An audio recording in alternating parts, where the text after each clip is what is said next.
আসসালামু আলাইকুম, কেমন আছেন সবাই? আজকে আমি খুবই মজার একটা টক রান্না করব। তাই প্রথমে আমি চুলায় একটা কড়াই বসায় দিব। বসিয়ে পরিমাণ মতো সয়াবিন তেল দিয়ে বেশ কিছু পরিমাণে পেঁয়াজ কুচি দিয়ে পেঁয়াজটা যখন নরম হয়ে আসে তখন মশলা কষানোর জন্য সামান্য একটু পানি দিয়ে দিব। পানি দিয়ে লবণ, হলুদের গুঁড়া, মরিচের গুঁড়া, তো বেশ কিছু পরিমাণে আমি রসুন বাটা দিয়ে দিব। তো টক রান্নাতে রসুন বাটাটা দিলে বেশি খেতে মজা লাগে আর টকটা অনেক সুন্দর একটা গ্রান আসে। তো মশলাটা একটু হালকা কষানো হয়ে গেলে তো কেটে ধুয়ে রাখা ছোটো মাছগুলো দিয়ে দিব। তো এই এখানে কয়েক রকমের ছোটো মাছ দিয়েছি আমি। তো পুঁটি মাছ দিয়ে খালি টকটা রান্না করলে কিন্তু খেতে আরও বেশি ভালো লাগে। আমি এই টক ফলটা দিয়ে আজকে টক রান্না করব।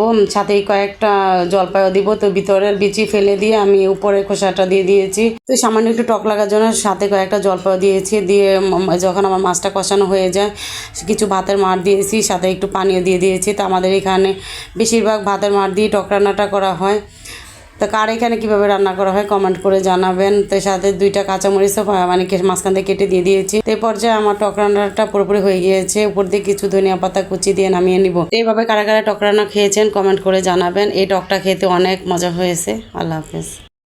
আসসালামু আলাইকুম, কেমন আছেন সবাই? আজকে আমি খুবই মজার একটা টক রান্না করব। তাই প্রথমে আমি চুলায় একটা কড়াই বসায় দিব। বসিয়ে পরিমাণ মতো সয়াবিন তেল দিয়ে বেশ কিছু পরিমাণে পেঁয়াজ কুচি দিয়ে পেঁয়াজটা যখন নরম হয়ে আসে তখন মশলা কষানোর জন্য সামান্য একটু পানি দিয়ে দিব। পানি দিয়ে লবণ, হলুদের গুঁড়া, মরিচের গুঁড়া, তো বেশ কিছু পরিমাণে আমি রসুন বাটা দিয়ে দিব। তো টক রান্নাতে রসুন বাটাটা দিলে বেশি খেতে মজা লাগে আর টকটা অনেক সুন্দর একটা গ্রান আসে। তো মশলাটা একটু হালকা কষানো হয়ে গেলে তো কেটে ধুয়ে রাখা ছোটো মাছগুলো দিয়ে দিব। তো এই এখানে কয়েক রকমের ছোটো মাছ দিয়েছি আমি। তো পুঁটি মাছ দিয়ে খালি টকটা রান্না করলে কিন্তু খেতে আরও বেশি ভালো লাগে। আমি এই টক ফলটা দিয়ে আজকে টক রান্না করব।